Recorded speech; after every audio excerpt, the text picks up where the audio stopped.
Hello મિત્રો, સ્વાગત છે તમારું ચારધામની યાત્રાના બીજા ભાગમાં.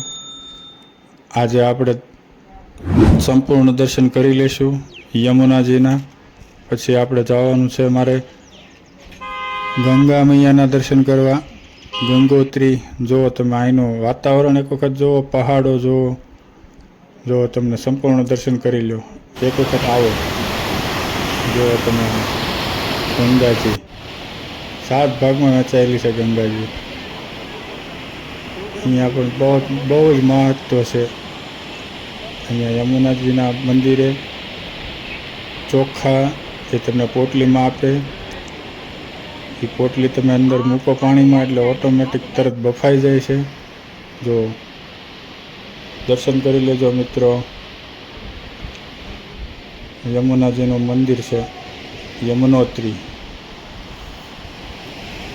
તો બાજુમાંથી ગંગાજી વહે છે. યમુનાજી, ગંગાજી. જો આ છે સૂર્ય મંદિર. હવે આપણે મૂકશું અહીંયા ચોખા. જો અહીંયા પોટલી મૂકો ને એટલે તરત 5 મિનિટમાં તમારા ચોખા તૈયાર થઈ જાય, બફાઈ જાય છે. જો પહાડ, નજારો કંઈક અલગ છે મિત્રો. એક વખત તમે આવો તો તમને એમ થાય કે બસ હવે અહીંયા જ રહી જવું છે. બધી ઝંઝાળ મૂકી દેવાનું મન થાય એવું વાતાવરણ. અને મિત્રો, મારી ચેનલમાં પહેલી વાર આવ્યા હોય તો સબસ્ક્રાઈબ કરી લેજો અને ઓલ નોટિફિકેશન બટનને ક્લિક કરી દેજો. જો મિત્રો, આ ચોખા નાવાના.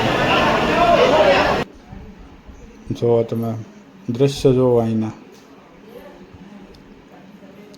ફોટો પાડવાના. ઓટોમેટિક તમને એમ થાય કે નહીં અહીંયા જ રહેવું છે. અઠવાડિયું રોકાવ તો તમને એમ થાય કે હજી રોકાઈ જ જાય એવું લાગે. હવે આપણે નીકળવાનું છે ગંગા મૈયાના દર્શન કરવા. જય